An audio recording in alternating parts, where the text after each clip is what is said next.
Oh, hi! Are you having trouble finding a parking spot these days? Well, fear not, it's going to get worse. Long gone are the days when developers would put in 1 or 2 parking spaces for each new apartment unit that they build. New construction that opened in 2011 had 1.2 parking spaces per unit, but then the number of parking spaces started falling after that. By last year, developers were putting in just under 1 parking space per unit on average for all the new construction throughout the Puget Sound region. And from the looks of things, that ratio's going even lower in the next few years. And keep in mind that this trend is just for traditional apartment units. We're not talking about microhousing. Oh, excuse me, it's not called microhousing anymore. It's called SEDUs, or SEDUs, for small efficiency dwelling units. Not all developers are cutting down on parking.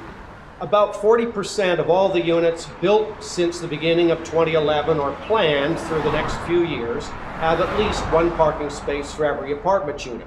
But that means that 60% of them have less than 1 space per parking unit, and 20% of them have less than 1/2 of a space for every parking unit. So it looks like I'm going to be circling the block a few more times to find another place to park. Here's a quick look at the long-term trend of parking just for the in-city Seattle market. You can see that the amount of parking peaked about 20 years ago and has been falling pretty steadily since then. And from the looks of things right now and over the next couple of years, we're getting back to a parking ratio that we haven't seen since the 1950s or 1960s.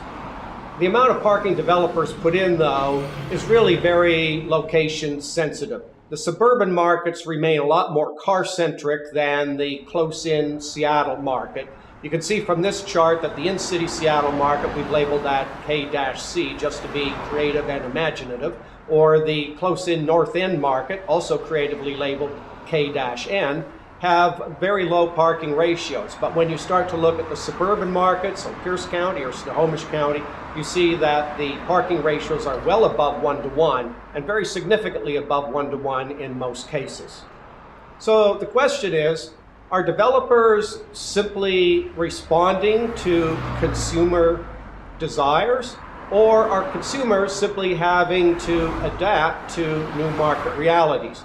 Well, it's actually a little bit of both, but at least thanks to technology, there are some creative solutions that exist out there for those of us who need to get around on a day-to-day basis. I hope that you enjoyed today's video, and you'll come back next week for another weekly apartment update.